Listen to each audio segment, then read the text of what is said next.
Hello, today I wanted to talk about the Vito Scaletta FBI wanted poster. Well, there's not really much we can talk about it, seeing as we know like all this information already, like his name, Vittorio Antonio Scaletta.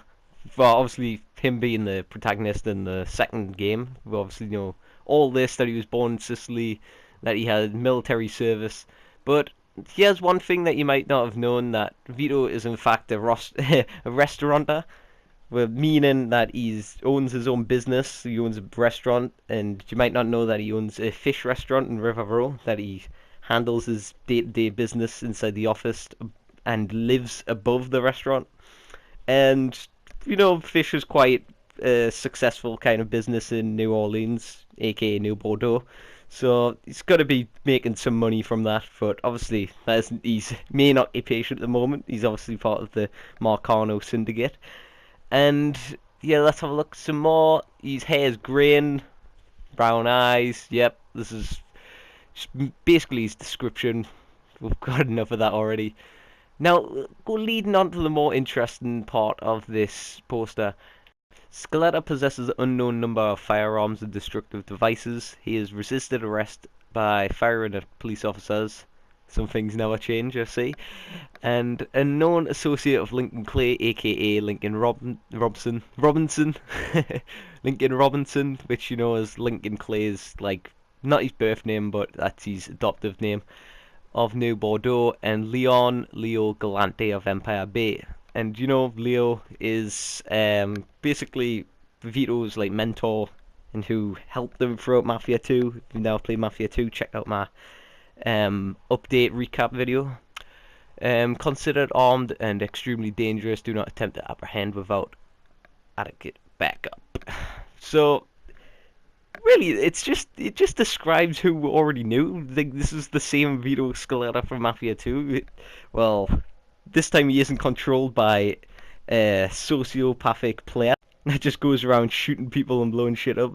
His actions are actually scripted now, so whatever happens, like, it's meant to happen, not like just going around shooting random people in the Empire Bay streets.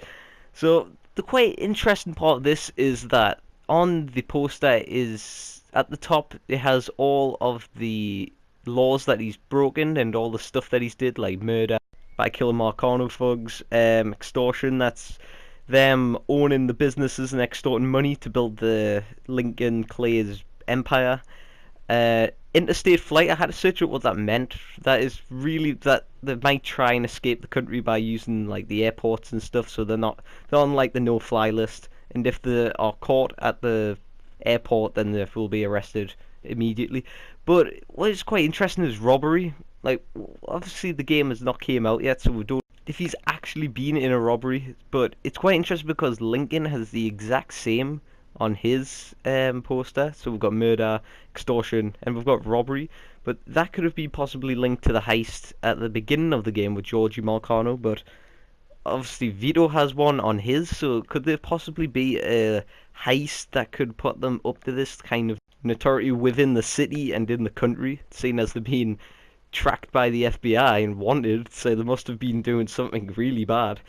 And that could possibly be from robbing this huge bank for a huge heist for one big score, and Vito will finally get the score that he wanted, and he obviously wasn't sidetracked. So leave a comment seeing like what you think it's about. Like, how can Vito and Lincoln have the exact same like kind of rap sheet? So there's obviously got to be doing the same crimes, and obviously I think that Burke and Cassandra will have the exact same FBI sheet, but obviously different description. Because so leave a comment. Do you think there's going to be a heist at the end of the game so that he like set for life, or do you think this is just two unrelated activities of crimes that have occurred? So comment and like for some more, and I'll see you in the next one. Goodbye.